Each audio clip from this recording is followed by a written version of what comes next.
While most Americans think about D-Day as the turning point in World War II, many other historians would point to the Battle of Stalingrad, which really turned the tide against Hitler. The battle, which took the lives of up to 1 million Russians and more than 60,000 Germans, has been called one of the bloodiest in history.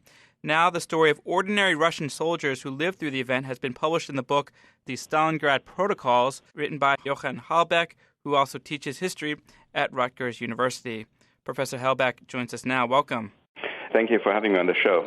So the material you found to write this comprehensive history was hidden for decades. How did you find it? I actually found it through accident, as I've been finding many things in my career through accident.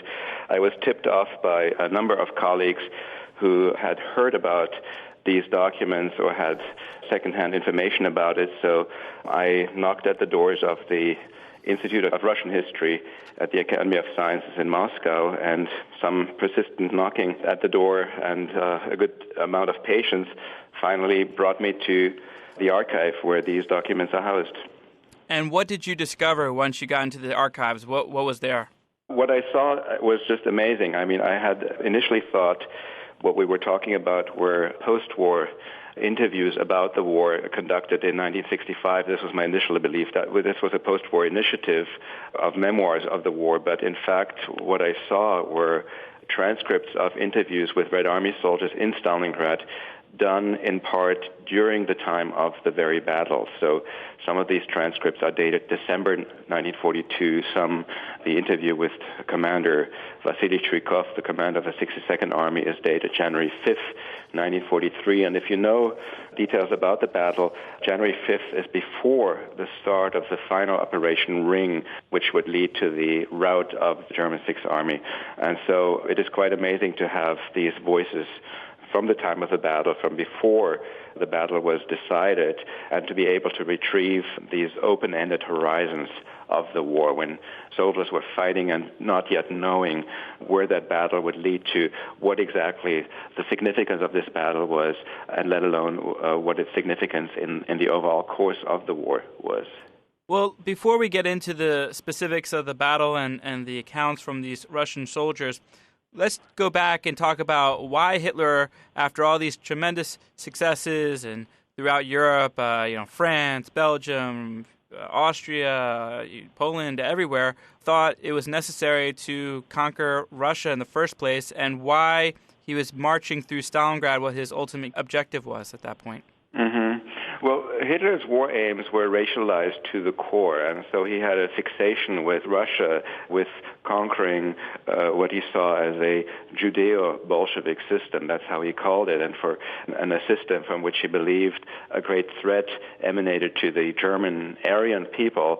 And so it was this racial fixation that really accounted for the war again in the East, and also the ferocity with which this war was fought. A ferocity very unlike how the Germans conducted war and also lived through the occupation of the territories further to the west and the north of Europe. So anywhere in Europe, the Nazi occupation regime was brutal, but it was singularly brutal and inhuman in the East. And so I think this racial fixation is the first thing to think about.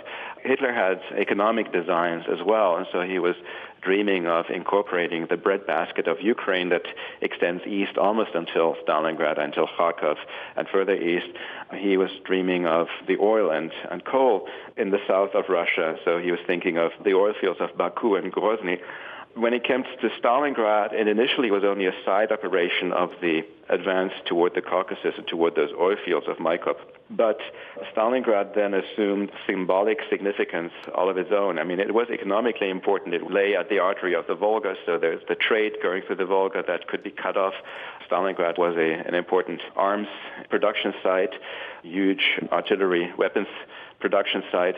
But it was above all the city that bore Stalin's name, and so that drew Hitler in. He had actually this mistaken belief that this was a city of 1 million committed Bolsheviks. So he believed it was a city of 1 million and 1 million communists, and it should be razed to the ground. And of course it was Stalin's city, so razing Stalingrad to the ground would also essentially entail a huge defeat to Stalin himself. You mentioned the oil fields in Baku.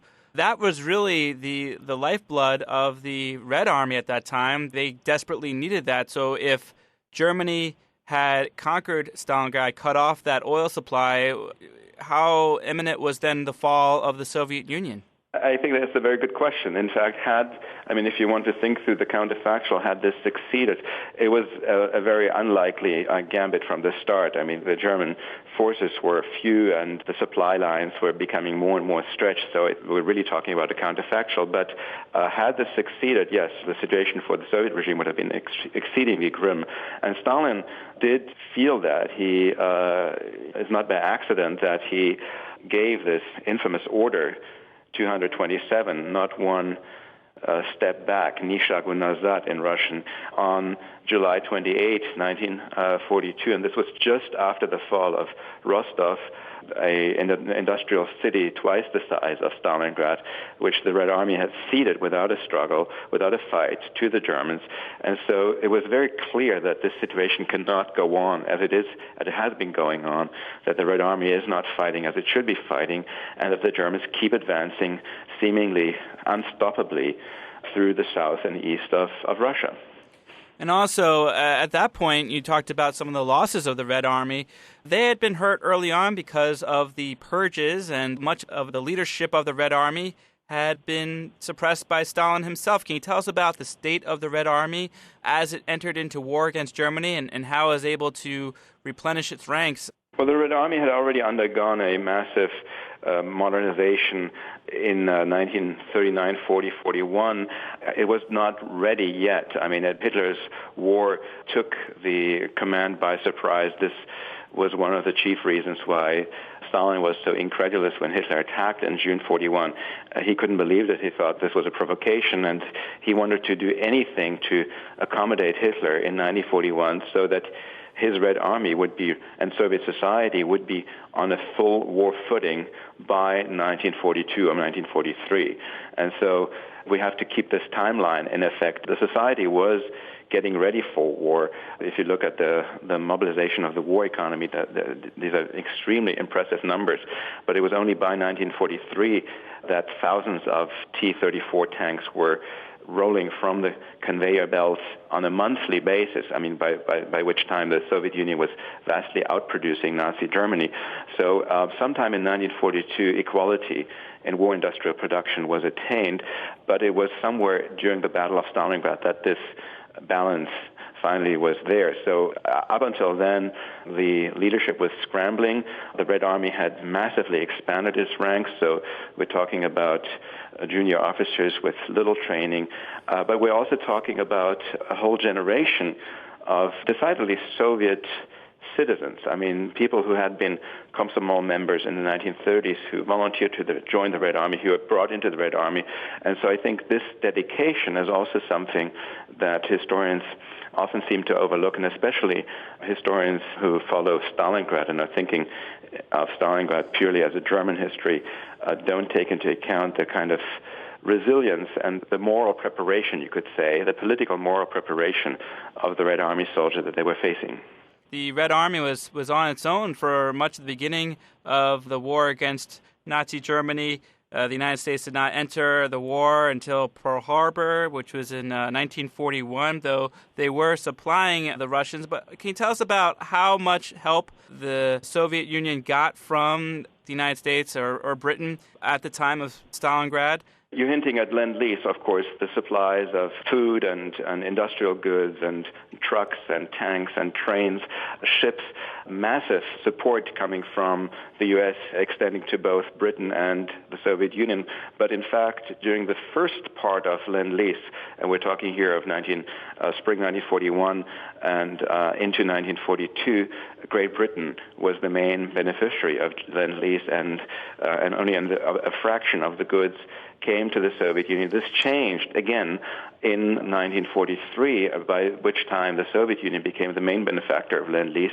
So Lend-Lease is tipping the scale when it comes to thinking about the Soviet war effort, only starting in 1943. It's having a sizable effect only after the Battle of Stalingrad was concluded. So when it comes to the battle itself, Lend-Lease was not a factor.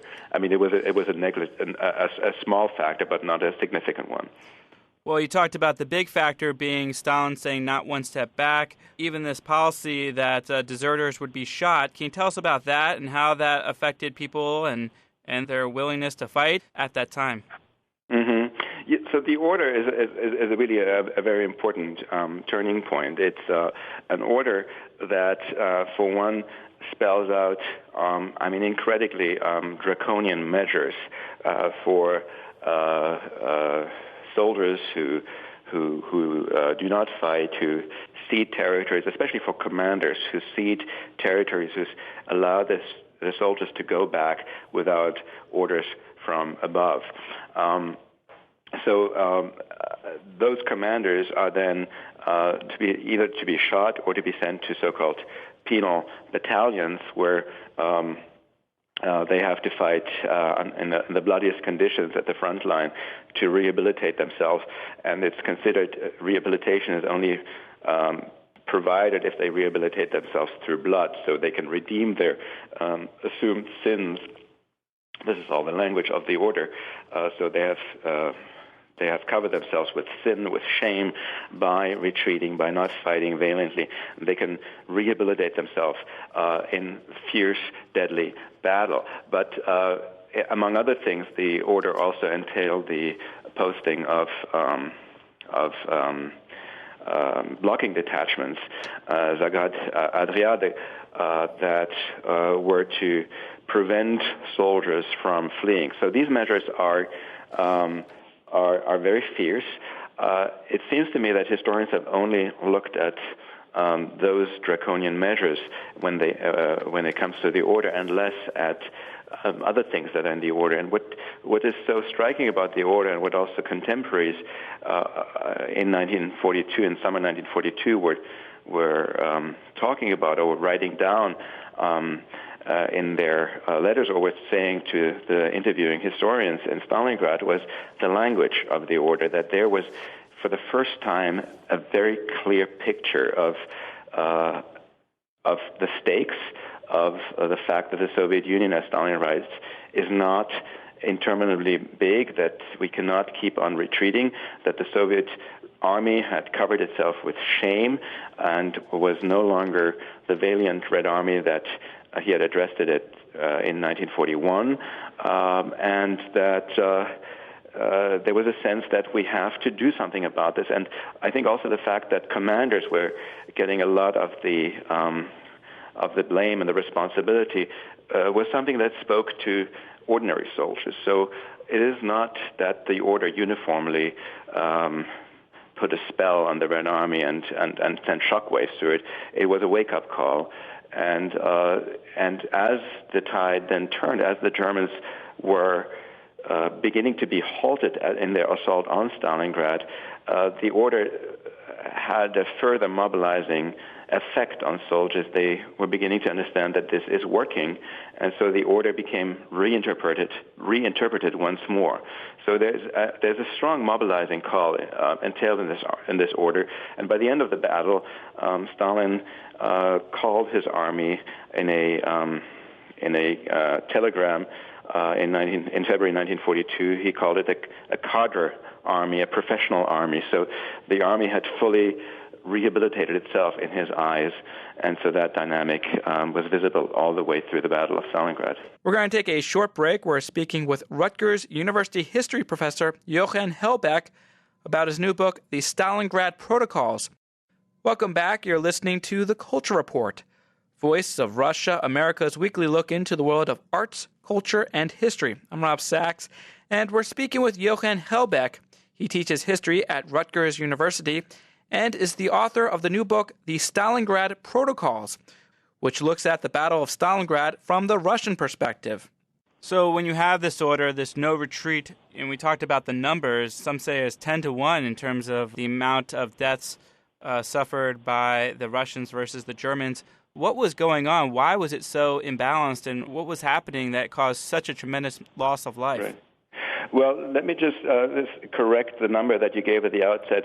You mentioned, I think, 60,000 German deaths compared to up to 1 million Red Army deaths. So first of all, the 60,000 applies only to the Germans who died inside the cauldron, that is after the Soviet counterattack of November 19 up until February 2nd.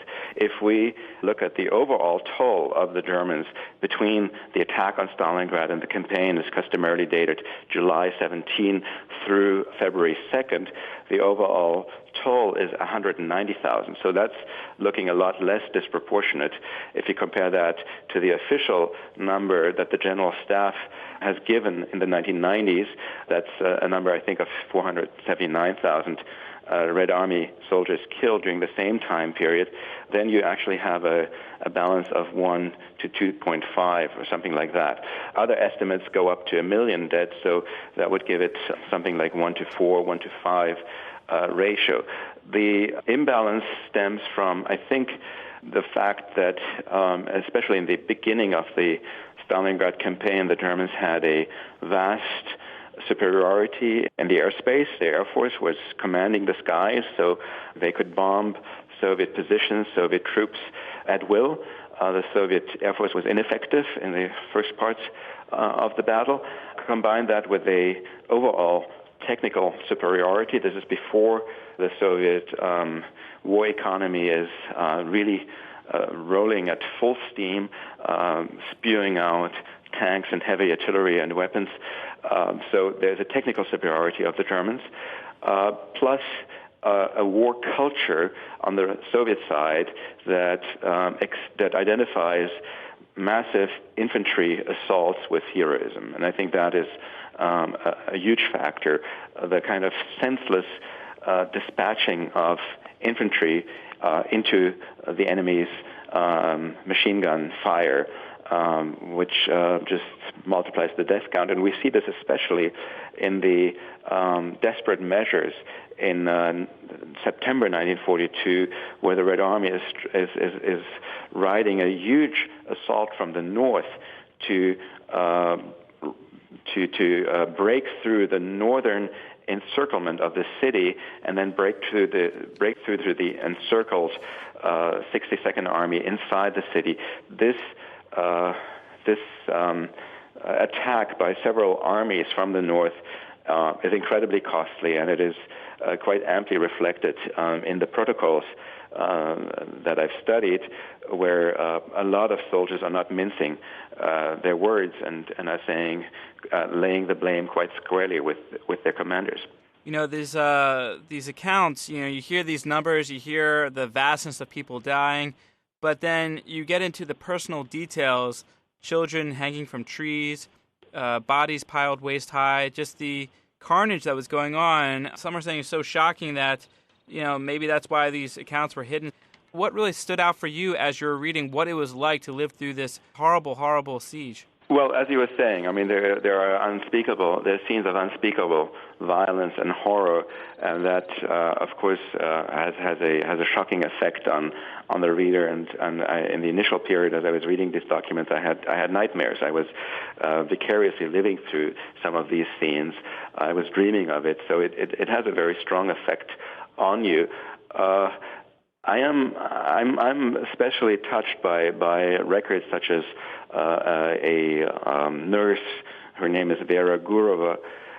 She is from the 13th Guard Division, Radimtsev's division, who talks about her plight and her really not her plight. She doesn't put it as a plight, but her responsibility. That's what she talks about as a nurse who is at the front line, who is in the right bank of Stalingrad, where there's no hospital, where there's no equipment, where all the field hospitals are on the left bank, and it's a huge challenge to get the wounded soldiers from the right bank to the left bank, because the Volga is under constant artillery barrage and under aerial attack by the Germans, and so they can send the wounded soldiers only over the Volga at night, and even so at great loss. So the only thing that is left to do then is to give the severely wounded some provisional treatment in the trenches inside Stalingrad, and to somehow keep them alive. And she talks about how she is processing in the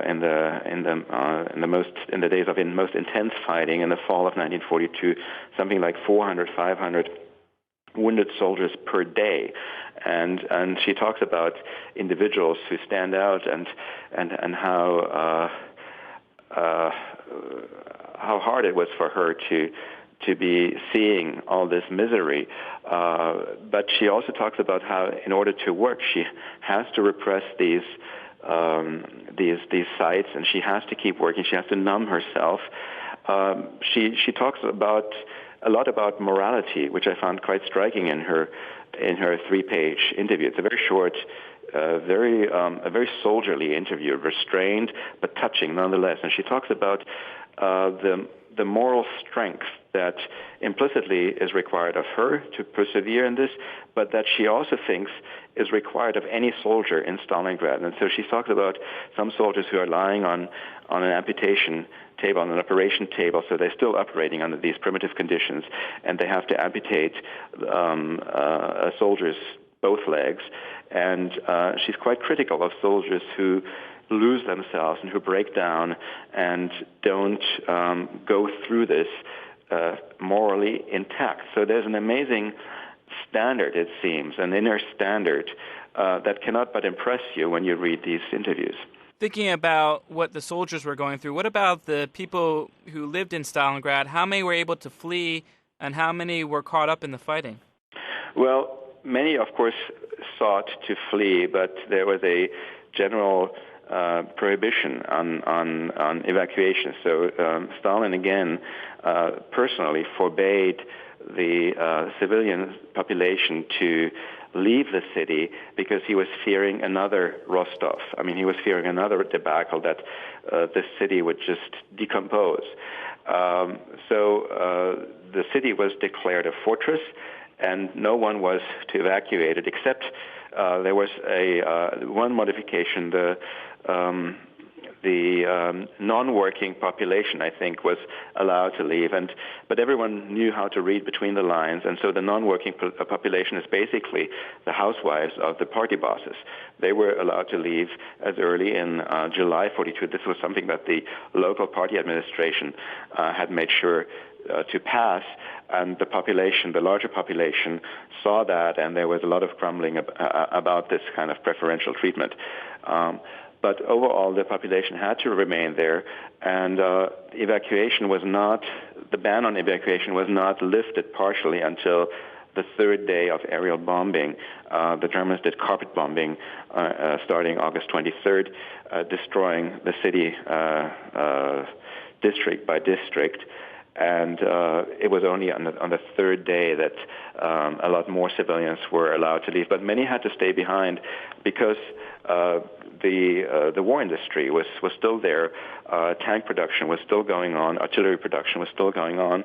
And the workers were kept there. And many workers, in part also voluntarily, joined workers' militias and went straight into battle and often straight into their deaths because they were absolutely inadequately armed and trained. Thinking about people's resentment toward Stalin for those orders, resentment toward what was happening, what was the rallying cry if there was these mixed emotions about being forced to stay and fight for perhaps a leader they weren't all that in love with? Well, I'm not sure if everyone was thinking about Stalin at that time because, again, it was the local leadership that had passed this order to evacuate their wives, and so the criticism in the first instance was directed at local leaders. So I think when it comes to Stalin and his reputation, it is often this myth of the good czar and the bad advisors that kicks in and that salvages Stalin's reputation. So it wasn't Stalin personally who took the blame. Stalin was committed to Stalingrad because he had directed the defense of Tsaritsyn. That's how Stalingrad was called before it was renamed Stalingrad in 1925. And so this was his city, this was his war again, and he actually used the exact same ingredients in 1942 to defend Stalingrad as he used in 1918 to defend Tsaritsyn. And so, if anything, there is a strong cult of Stalingrad and the local cult of Stalin that is blossoming in the defense of Stalingrad in 42 as a kind of a déjà vu, as a repeat scenario of the Civil War. So, and in fact, this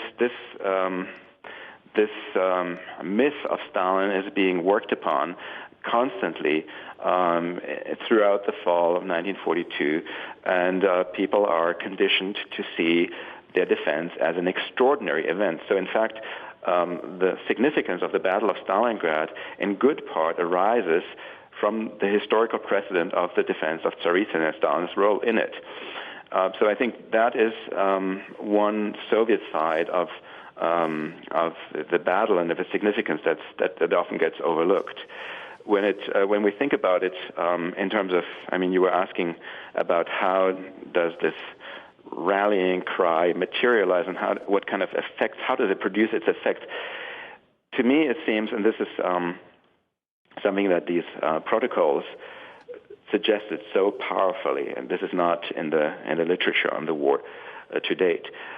What you see so powerfully is the incredible presence. I mean, the pervasive presence and the work of the political departments inside the Red Army. The political department. The Red Army had a military command and had a political command. It had a dual command structure. And those political departments are doing a lot of work inside the Red Army, and they're controlled by the Communist Party. And what you see, I mean, and I think you have to bring in your imagination also. You have to imagine the immense loss of life in the Red Army at Stalingrad. You have to imagine how soldiers are being rotated in and out of units constantly.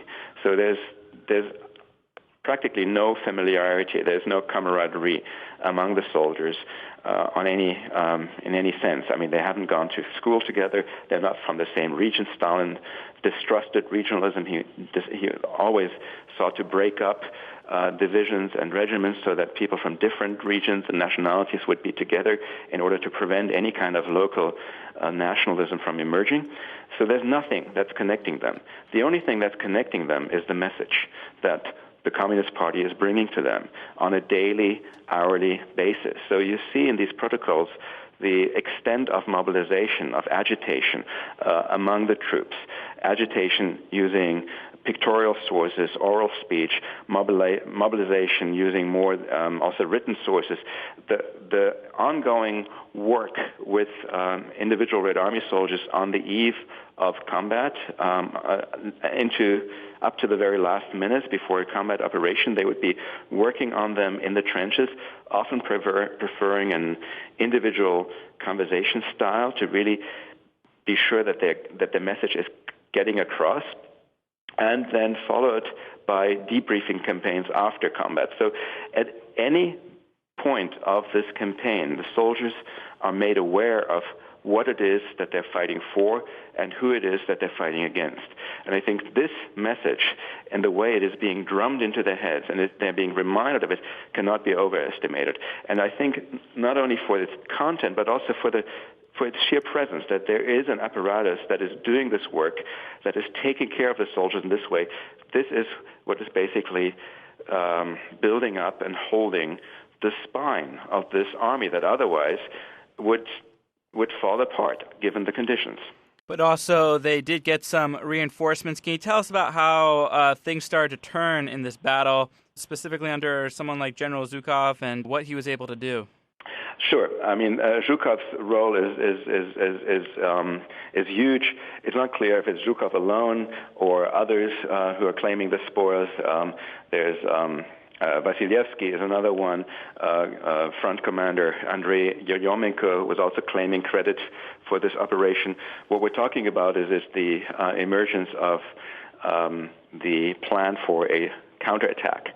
And so it was during the worst hours, really, of the Stalingrad campaign when the city was about to fall into German hands around September 11, 12, 13, 1942, that there were intense deliberations at the Supreme Command in Moscow with Stalin, and Zhukov and Vasilevsky, perhaps some others as well, came up with the idea why not try a pincer movement that the Germans had excelled with to date.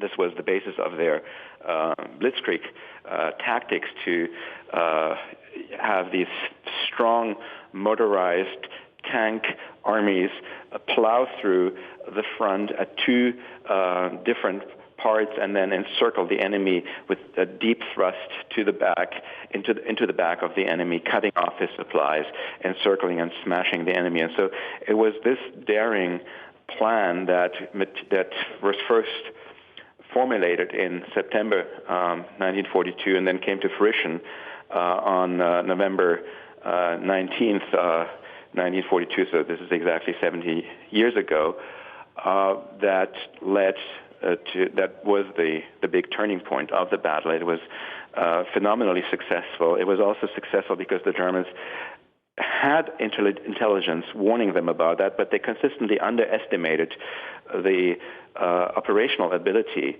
of the Red Army, essentially their military skills, as well as the manpower on which it could draw. So there were more than 1 million soldiers who were mobilized for this operation, and they were very carefully hidden.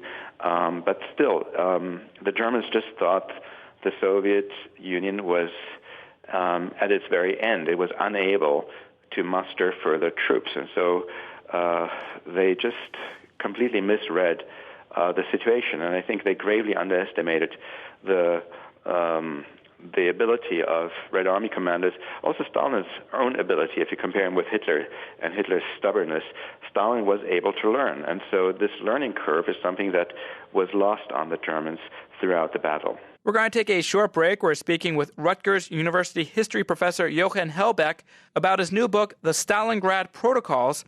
We'll conclude our conversation after these headlines. Welcome back. You're listening to The Culture Report, Voice of Russia, America's weekly look into the world of arts, culture, and history. I'm Rob Sachs, and we're speaking with Jochen Hellbeck. He teaches history at Rutgers University and is the author of the new book, The Stalingrad Protocols, which looks at the Battle of Stalingrad from the Russian perspective. I know that, when you think about the siege of Leningrad and what it was like for those citizens who lived there and how it had, for generations, an effect on the psyche, knowing what it's like to have starvation, knowing what it's like to live through such horrible times. You have some equally, if not more horrible, ghastly things happen that ordinary civilians were witnessing. What was the overall effect on the psyche of the people in Stalingrad to have this happen right on their home turf? Well, this is a question that, of course, anyone who has lived through this and who's still alive is so much better to respond to than I am able to. I was able to interview a few survivors, and it's difficult to generalize and to give a uniform, clear answer to this.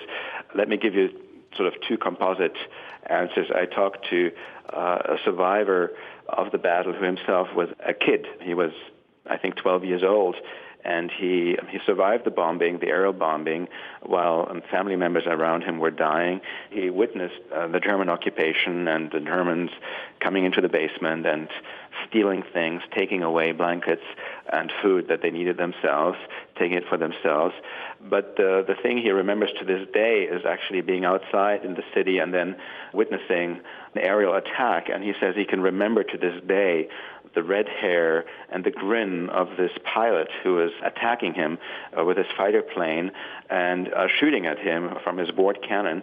And this image haunts him to this day, and it was very vividly brought to me in the conversation I had with him. So there is this trauma and this horror, this personal misery that, of course, is etched into survivors' minds. On the other hand, there's also a great deal of pride that is associated with Stalingrad in particular. I mean, a veteran of the Battle of Stalingrad is a veteran of a battle that already during its course became legendary. So these are then, by implication, also legendary figures, and that has an incredibly uplifting, solemn component, dimension, and I saw that very vividly in commemorations of veterans of the 62nd Army who are getting together in a place, in a very symbolic place. It's the Vasily Chuikov primary school in Moscow, so it's named after the commander of the battle. And they meet in a special veterans room, and the back of the room has a huge kind of wallpaper drawing of the Berlin Parliament, the Reichstag, in flames, 1945. And this, the army made it all the way to Berlin in April, May 1945. And so there's this pride, of course, of having taken a big part in not only defending Stalingrad, winning that battle, but having marched all the way to Berlin. But I think the important thing is to see how these two things coexist. So there is this civic pride, there's this sense that we did something useful and important for our country, indeed for humanity, we were liberators, but we also paid an enormous price.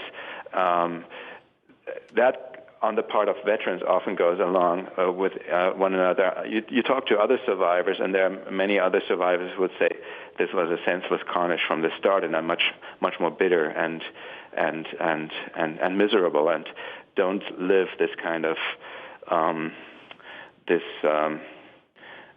they don't live out the myth. They don't own or want to own this myth of Stalingrad as a historical battle, but many do. Now that you have this more complete history, now that you have these vivid details from people who lived through the event or during the event, what do you hope that we'll think about differently, or that people in Germany or Russia will think about differently from this event? Well, I've been living in the United States for the past 20 years or so, and so I'm probably half American, half German, but the German part in me was important as I wrote this book and as I wrote about these documents. And so I think these documents primarily speak to the citizens of the two countries that fought against each other. And what we have now is a view of the battle that can no longer be seen as we have a new view of the battle. The battle can no longer be seen the way it has conventionally been seen and described, using a German choreography. So when you read any account of the battle, mostly it recapitulates its stages through the eyes and minds of the attacking Germans, and the Soviets figure in this battle only as a sort of a backdrop. Sometimes they become individualized, but most often not, because often the sources were missing. And so you have very individualized portraits of Germans, but you have this sense of a mass enemy who is featureless, who is often described with a great deal of cliche and ideological bias. So there's a lot of figures surviving from the Nazi days in describing the opponent really as inferior in mind and spirit, and or thinking of Soviet soldiers as being fully oppressed by their ruling ideology, not taking into account the mobilizing features and the individualizing features of the communist system that was owned by many a Red Army soldier. So all in all, we have now a multi-dimensional side of the battle. We have both sides in it, and that calls for a reappraisal. I think it will be important as a further step toward reconciliation and mutual understanding. So that at least is my hope. That's Jochen Hellbeck. He teaches history at Rutgers University. His book is called The Stalingrad Protocols. Professor Hellbeck, thank you so much for your time. Thank you. It was a pleasure. American filmmaker and Lang College professor Sarah Winter is in Moscow to show her new documentary, Tolstoy in the 21st Century. Her last film, which she called a poetic documentary, was also about the famed Russian writer and was called In Tolstoy's Living Realm. Voice of Russia's Moscow correspondent Anastasia Fedorova spoke with Winter and brings us this interview. My name's Sarah Winter. I'm a filmmaker. My genre is called poetic documentary. I mean, that's what people say of it, and it really is. I work very much with, very concrete thing, but always evoking somewhat the metaphorical and symbolic levels. I was asked to make a movie about Yasnaya Polyana, the exterior for the centenary of Leo Tolstoy's death in 2010. The organizer of an international symposium titled Tolstoy in the 21st Century asked me me to do this, thinking I would have a understanding of Tolstoy, his spirituality, be able to convey that in my film. And do you think you were able to convey that? What would be your own mark? Well, I did. I filmed the summer section in July of 2010, and then that was completed and shown in the symposium in October. But since then, I've been filming other seasons to expand for a feature-length documentary about Yasna Polyana throughout the spectrum.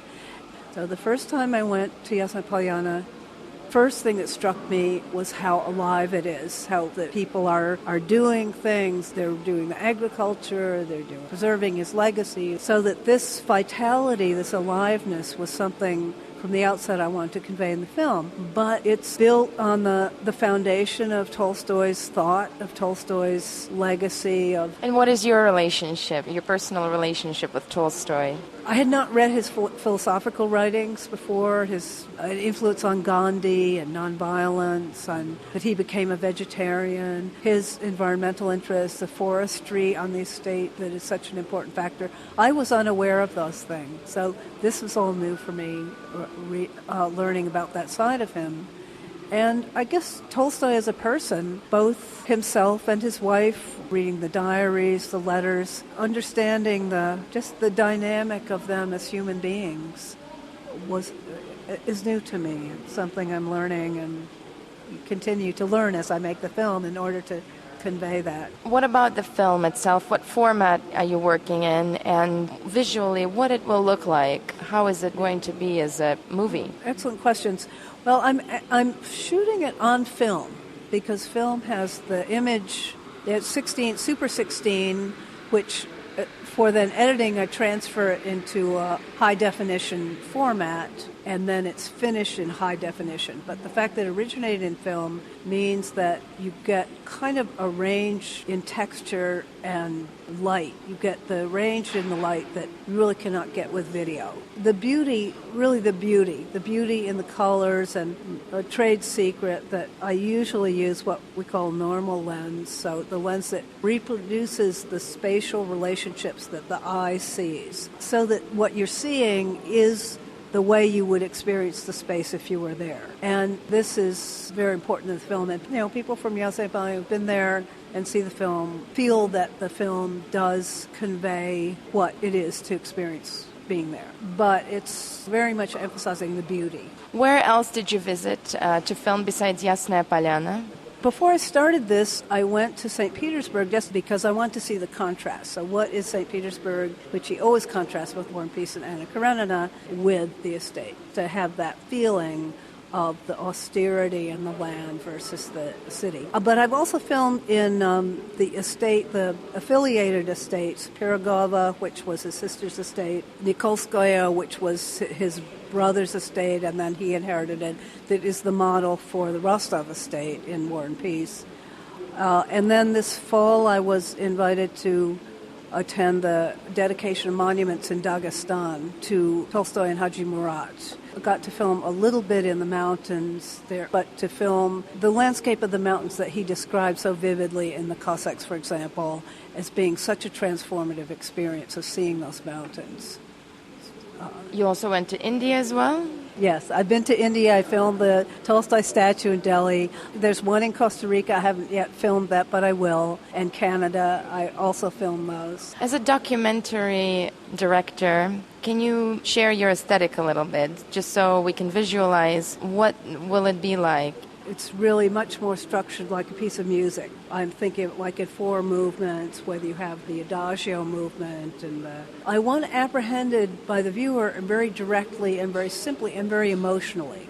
So even though it's thought out, very complex intellectual, conceptual fashion, the experience of it should be very emotional and kind of visceral. Do you think that the document will speak, that it's your film, more than it is necessarily about Leo Tolstoy? That's possible. I think, the reader talks about his wife was angry and yelling, but we see a tree with the leaves falling. And so in that sense, my aesthetic is overriding what some people would say is Tolstoy, the passionate, intense, volatile person. But I want also my film to be the avenue for people to understand that Tolstoy if they want to. And thanks to Voice of Russia's Moscow correspondent, Anastasia Fedorova, for bringing us that interview. We'll end today with a look at this weekend's box office offerings. And with that, we welcome into the studio Voice of Russia, America's senior film critic, Stephen Shaper. Stephen, welcome back. Thank you. And I think you've promoted me just from film critic to senior. Well, let's move forward. What are you looking at this week? I got 3 movies for you, and I like them all a whole lot. Starting off with Hitchcock. It's the story of Hitchcock as he was making the film Psycho. But it's the story behind that, which he had a ton of financial problems. The media thought he was washed up, and a bunch of movie production houses doubted that the script would turn into a success. And everybody knows Psycho, that shower scene. Shower scene. So, guess who plays Hitchcock? Anthony Hopkins. Oh, he is scary. Yeah. Great choice. Helen Mirren plays his wife. She plays a prominent role in the production of this movie. And then Janet Leigh, the woman whose breasts are shown and who's stabbed in the shower scene. Yes. Played by... Jennifer Jason Leigh? No, I do like the parallelism, though. Scarlett Johansson. Oh, very good. So let's talk about this next one. Next one, Silver Linings Playbook with fellow Philadelphian Bradley Cooper. Not only is he a fellow Philadelphian, but he's from the same suburban town I am from, which is pretty awesome. I rode the school bus with him. I did not know that. Yes, I rode the school bus with him. Okay, well... Though he was a few years older than me, so he probably doesn't know me. Well... But if he's listening, maybe he's tuning in. Hey, what's up, Brad? I think he's a big fan. Yeah, anyway, let's move on. But, I heard this was filmed in suburban Philadelphia. Indeed. Has Robert De Niro and Jennifer Lawrence. The idea is that Bradley Cooper plays a guy named Pat Solitano. He's lost everything, house, job, wife, and he's just trying to get his life back on track. And he gets a little bit of help from a young lady, and their relationship starts off as friends. As most do. As most do, and she helps him try to get back with his wife. He helps her with her life, but things take a twist in the end. There's some smooching. Maybe. I'm not... Let's not give it away. Let's not give it away. I like this is the second movie now with Bradley Cooper and Robert De Niro. There was that other one. The first being? Limitless, which was a really cool sci-fi kind of movie. Yep. And I liked De Niro and Cooper together. Should be another good one. I heard maybe some good buzz about this one. Exactly. And his love of the Philadelphia Eagles plays a prominent role in this movie. That is reason alone to go see the film. Indeed. Except this year where they stink. But let's move on. We'll move on. We were in Philadelphia. We're moving up to New York City. This is a documentary. It's called The Central Park 5. You know I love documentaries. I do. And this is about a rape that occurred in Central Park where Yes. 5 were accused. Yep. And then later found that they had nothing to do with it and then what happened to their life, right? Absolutely. So this is by Ken Burns, who did Civil War, baseball, jazz, the war. The Dust Bowl. Yes, the Dust Bowl. And yeah, in 1989, it takes place. 5 black and Latino teenagers were just walking around Central Park. There was a rape and a brutal attack on a white woman. And this story got out in New York City very quickly. And this was a time in New York City when it was a very segregated city. And so there were protests very quickly after this happened. It seems like there was pressure to prosecute and put in jail these 5 teenagers. I've heard about this story, and what's fascinating, too, is when you hear the accounts of some of those people today and whether or not they are vindictive because they spent this time in jail for a crime they didn't commit. And what's really fascinating, not to give away what is in the movie, is how they came to grips with what happened and what they did with their lives afterward. So really an interesting tale, first of all, for the history of New York and the history of race relations there, but also just the personal stories of how you deal with being put in jail for a crime you didn't commit. Yeah, it seems like a fascinating tale and an awesome documentary. So 3 films out there. 3 films. All kind of different. Yep, Hitchcock, Silver Linings Playbook, and then the documentary Central Park 5. All getting the thumbs up from our senior film critic, Stephen Shaper. Stephen, thank you so much. Thank you for the promotion, and thank you for having me. Anytime. Thanks for listening to The Culture Report, Voice of Russia, America's weekly look into the world of arts, culture, and history. To hear this story and past stories on The Culture Report, check out the Culture Report page at voicerussia.com. Again, that's all one word, voicerussia.com. Until next week, I'm Rob Sachs.